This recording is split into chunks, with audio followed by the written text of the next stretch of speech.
Hey, this is Kelly J. Patriot. We are here with Take Your Power Back at the GOP convention in Orange County. Day 2. We are here. We're happy to be here. And we just met Janice with judicialpedia.com. And I've got a legal background. And what she had to tell me is pretty amazing because they're attacking bad judges throughout the country. We got one in the Supreme Court, Janice. So why don't you tell us, introduce yourself, tell us kind of what you're doing and what we're looking at here. Okay, so my name's Janice Grenadier, and I created a website, founded a website called judicialpedia.com.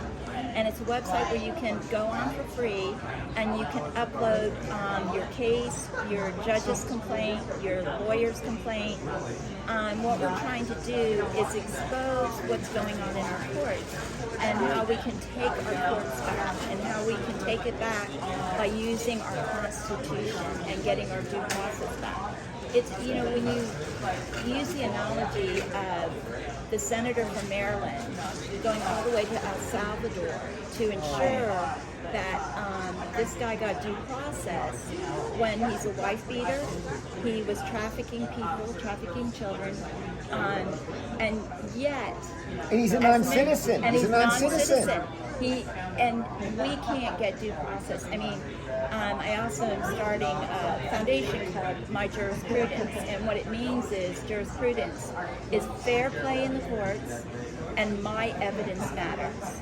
So many times we go in through divorces, through guardianship, anything that's equity, where the lawyers can look how much money is there, the judges can see it, and until they get every penny of what you have, you're under their control, and they use whatever tactics they need to, and there's nowhere to go from it. And so that's what we're trying to create, is a place where, as a community, we can help each other.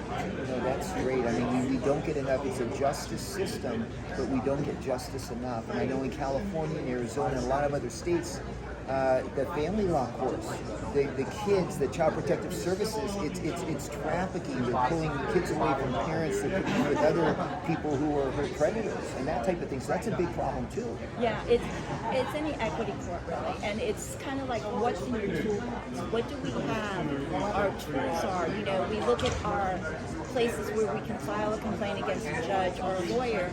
Well, it's like the fox looking over the hen house. You know, they don't do anything for the community, and so we have to start, you know, taking it back and trying to get justice. And one of the ways to do it is through showing that our judges don't have immunity. For so long, they've just sat there at the bench, and it didn't happen. Our Supreme Court Justice John Roberts last year, his end of the year letter in December that he sent out. He sent the most disgusting letter out, and I read his letters every year, and sometimes they're good. And, you know, in 2004 when he started, and he said, basically, to get the job, we're not supposed to insert ourselves in the case. And now, judges not only insert themselves in the case, they make up law, they ignore the Constitution. So where did that come from? It came through him. He was over in Europe for several years, and I'm not saying that's a bad thing, but he was high up in a group called the Inns of Court. Justice Berger is actually the one who brought it to the United States, the Inns of Court, which is a social hierarchy throughout our country now, where judges and lawyers that believe they're above the law are members. And so they're cutting out our constitutional rights, and we have to say, you know, no more of that. So absolutely, I agree.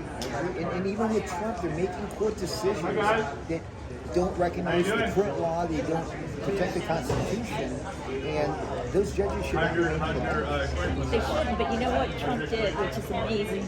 He sued several federal judges in Maryland, so that wipes out judicial immunity. They had to go out and get their own lawyers, and they had to pay a fortune for those lawyers.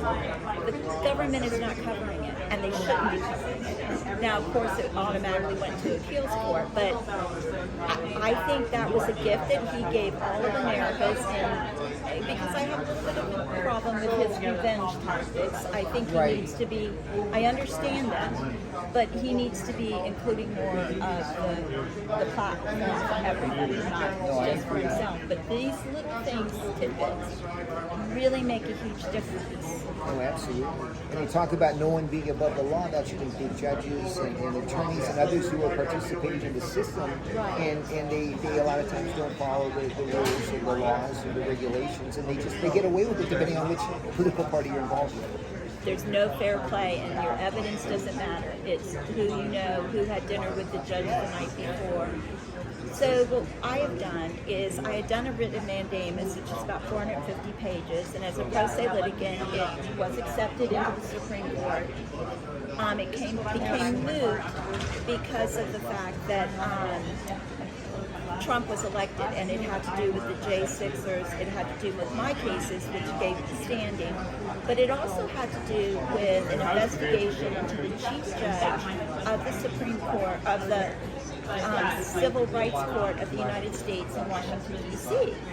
And that was a Richard Roberts, no relation to John. He raped a 16-year-old. And she was a victim, he was the DA, he was supposed to be protecting her. And there's, the case is up on judicial appeal. So it became moot pretty much because of all the J6ers getting released and everything and pardoned. So we go a few months after that, this past February, and I learn about the Inns of Court and their influence in our courts. And I find John Roberts was high up in it while he was mural. I mean, if you were looking at the Flintstones, he would have been the grandpapa or whatever. Incestuous as usual. Yeah. And so I saw that they were doing a gala at the Supreme Court building in Washington, D.C., which is we all own and we all pay for.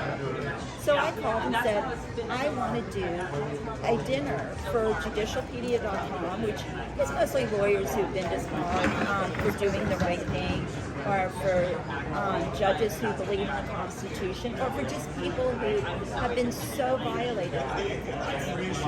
And I put it in emails, I called them, they ignored me, and then finally they hung up on me and said, you're not going to ever be able to do that. Which I would have taken. So I then petitioned the Congress, which would be from Ohio. Who's head of the Judiciary Committee? I know this. Sorry, I'm having a moment. But anyways, I petitioned all of the Judicial Committee in order to have him impeached. And he came out then and said, Trump, you don't impeach our judges. And that's what Trump went ahead and sued. So I have him up Don't tell for Trump what to do or not to do. Right, well, he didn't impeach, but I filed the impeachment and I've done 3 amendments to it. They had a gala July 25th that was not, and I went to it to see how many people would show up. Right. It was not well attended. In D.C.? In D.C. It was a hot potato because of the petition. And so I then turned around and the next day they put up on their website, they're doing another one October 25th and another in 2025 into July of 2026. So he is pimping out our Supreme Court to a foreign entity, a foreign-based influence in our courts, which is taking away our duties. That's not right. It's kind of like the Israel influence in Congress, that they're all kind of pushing in that direction. Did you see that where almost 10% have dual agency, dual citizenship? Yeah, it's incredible. It's incredible. So I'll tell you what, I appreciate, Janice, what you're doing, which is bringing exposure and bringing eyes and having people focus on some things that are occurring that shouldn't be occurring. Correct. And I really appreciate you interviewing me. Thank you. Yeah, no problem. We look forward to having you with Kim on a longer interview and get some more detail, but we're just here at the convention, and Janice had to be here. We were chatting, and I just wanted to get a little bit out there so we can let you know what she's doing, what she's looking at. There's Supreme Court justices that are corrupt at all levels of government in the judiciary. And we talked a little bit about here, they attacked David Kavanaugh, said you're a bad guy, you did this, who did that. But here is this judge raping a girl at 16, and a couple of the other judges buried it, it sounds like. Oh, it was Merrick Garland, our Attorney General. He's terrible. Yes, and so it's a trickle-down effect. If we can get rid of robbers, and President Trump chooses somebody who believes in the Constitution, it will trickle down to the other 50 states with their Supreme Court. They will know that they're being watched, and we're not.